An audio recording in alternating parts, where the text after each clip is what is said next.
In the wake of the disaster from Hurricane Helene this last week, I wanted to bring to our attention this evening something that God put on my heart regarding storms, because the news reports tonight are not good. There is another hurricane, Milton, that is heading, as I speak, toward the Florida coast. And right now they're estimating it is a Cat 5. That is the highest.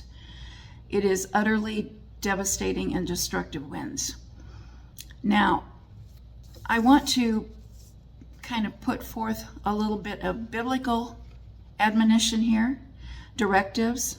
You know, we have a prime directive on how to address these things, how to live life, how to face disasters. It's called the Bible. And God has already given us instructions on how to handle this.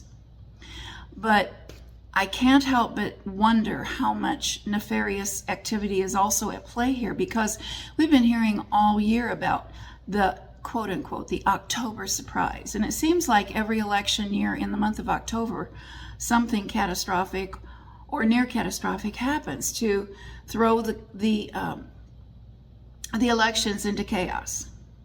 Well, here we are, it is October again, and we are in probably the most significant election of my lifetime because of the things that are at stake. And no matter how you vote, I want you to be aware of what's happening here and now in October. And is this the October surprise? Facing the oncoming onslaught of this catastrophic storm, what would Yahushua, Jesus, do?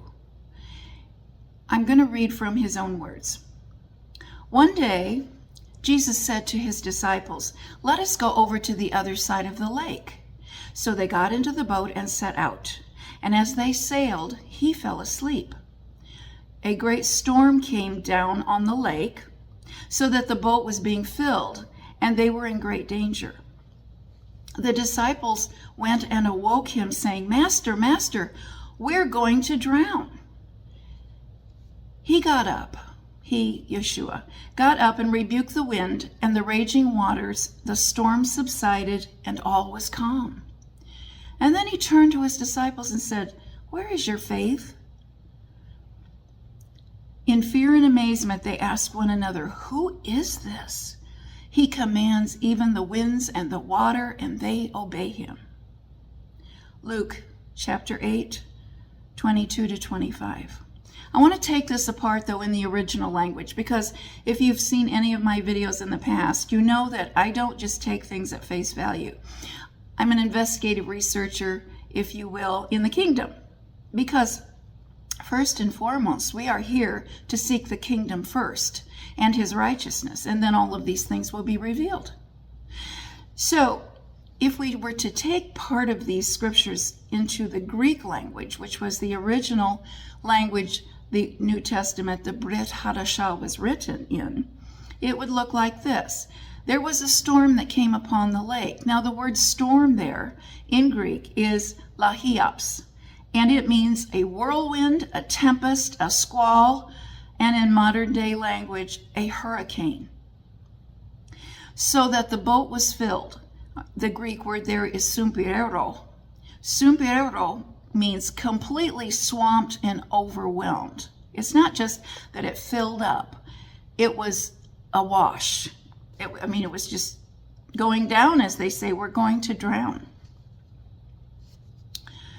And it says they were in great danger, great jeopardy. The Greek word there is kinduos. Kindunos, it means extreme and dire peril. And Yeshua got up and rebuked the wind and the raging waters. The word rebuked in Greek is epitimaho.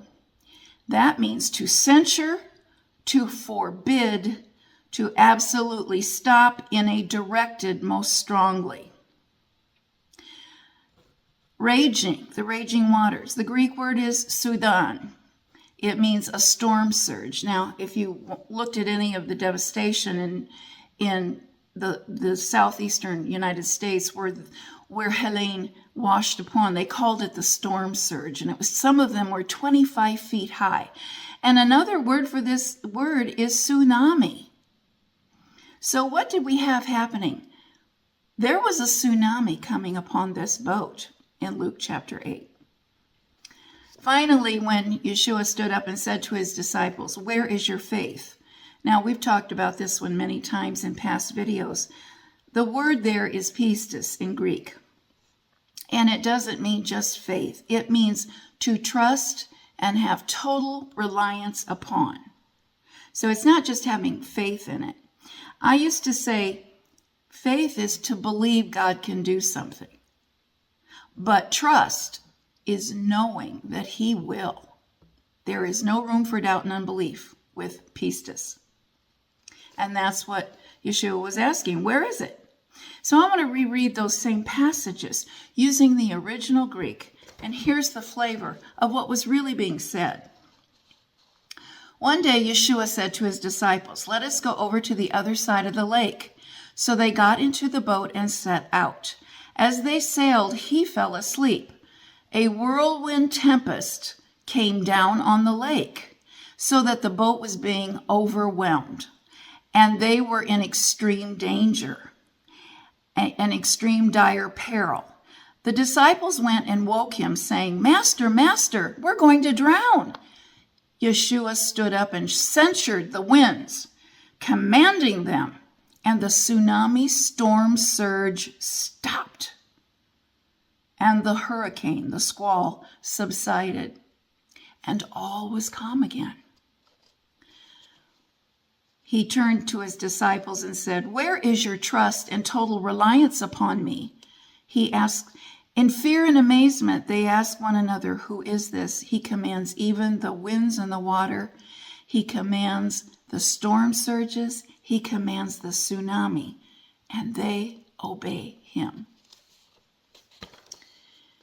Now, one of the things that's been speculated about, it's quite prolific on the internet, on X, on TikToks, Instagram, it's the chatter, is that there is some weather manipulation going on. And I have to say I'm suspicious. So I want to take a break here and show you just a brief video from the Sean Ryan show where they talked about this. And this is not something that is a conspiracy theory. This is well-known Air Force fact that goes all the way back to World War II.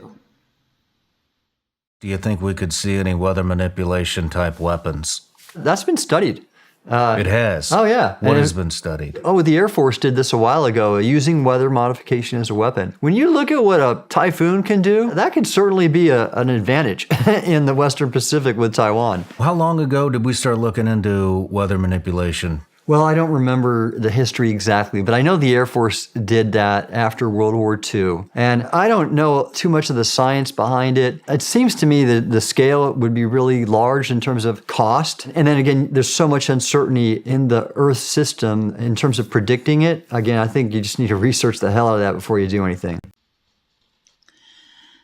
So, for what it's worth, the October surprise may very well be weather manipulation. And it seems to be directed in a certain part of the country, which usually votes a certain way. I'll leave the rest to you. Now, closing out in what our directive is. We read in Luke chapter 8 how Jesus stopped the tsunami. He stopped the storm surge. He stopped the squall, the terrible, terrible storm that was heading their way. It was probably a Cat 5. But in Luke 18:8, he said something else that was important. When the Son of Man returns, will he find pistis on the earth?